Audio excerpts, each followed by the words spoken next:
Wanti keessa jiraataa shamarran yeroo feeshaabanii jiran. Tole balaa mudate kanaan lubbuun nama baate kun dubara moo dhiiradha? Eenyu meeqa baay'inni isaanii meeqanii ta'u kan lubbuun isaanii baate? Miidhaan ammatti. Hello?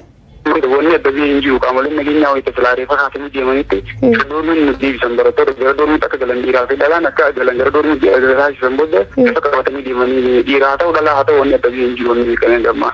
Tole qaamonni nageenyaa isin akka mooratti olii deebitan takka doormiitti olii deebitan isin danqani kun isin lubbuu keessan baraarfachuuf takka nama gubachaa jiru sun hangatan ta'e takka irraa baraaruuf kan gochaa turtane mee qaamni kan isin godhe kun maali? Ergaan isin isaaniif qabdanoo maalidha?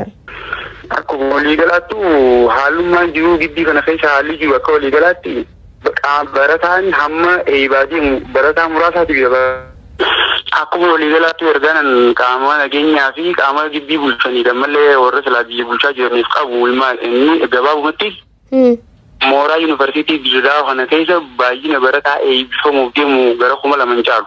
Ammoo akka waliigalaa baay'inni namas keessa jiru maaliif akka gidbii kana mootummaan galchuu jiru wanni kan osoo hin jiru baay'inni barataa caala baay'inni barataa warra hin ta'in mootummaan gidbii kana galchuu jiru ispeeshaalii tobii kan keessa jechuudha barattoota silaa warra diiploomaa eebbifame digiriin eebbifame fi hojjetaa mootummaa irraa qabu. Nama 3-4 caalu gara gidbii galchee jira mootummaan. Isaan akkanaa kun isaanii wal qabatee haa ta'u akkamitti kan yeroo isaa osoo isaan hin gadiin nagaa dubbi ture. Maaliif akka balaan akkanaa kun ka'e istaantu gara sanitti itti dhalaa gara sanitti illee isaantu itti dhalaa warra silaa haaraamma gidbii seenuu jiran kana. Nyuka barataa ta'e nyuka barataan ta'e adda baasanii hin beeknu qaamni nageenyaa silaa qaama nageenyaa ta'e nuti yaadnullee qaama nageenya ibsuutiin osoo hin ta'in ija qaama nageenya booreessuutiin barataa fi uummata jibbillee dhaabbatee ilaala jechuudha. Egaan isaanii qabu jiraate. Sirreessuu fi akkaataa silaatti nageenyaa fi lubbuu barataatiif wabii kanitti deemuutti hin jiran kanammoo akka sirreeffatanii ilaala.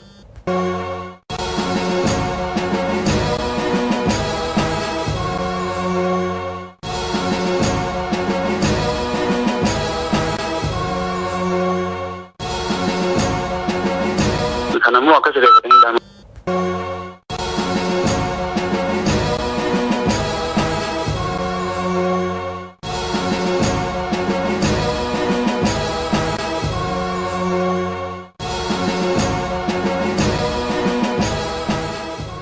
Wanti keessa jiraataa shamarran yeroo feeshaabanii jiran.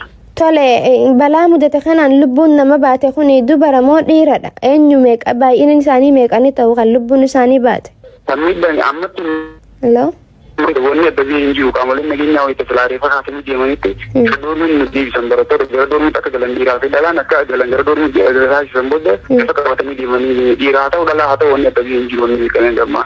Tole qaamonni nageenyaa isin akka mooratti olii deebitan takka doormiitti olii deebitan isin danqani kun isin lubbuu keessan baraarfachuuf takka nama gubachaa jiru sun hangatan ta'e takka irraa baraaruuf kan gochaa turtane mee qaamni kan isin godhe kun maali? Ergaan isin isaaniif qabdanoo maalidha?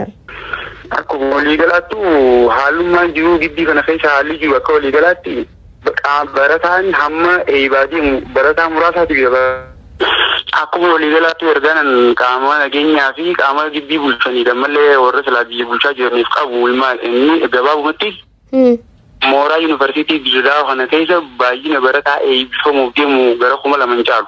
Ammoo akka waliigalaa baay'inni namas keessa jiru maaliif akka gidbii kana mootummaan galchuu jiru wanni kan osoo hin jiru baay'inni barataa caala baay'inni barataa warra hin ta'in mootummaan gidbii kana galchuu jiru ispeeshaalii tobii kan keessa jechuudha barattoota silaa warra diiploomaa eebbifame digiriin eebbifame fi hojjetaa mootummaa irraa qabu.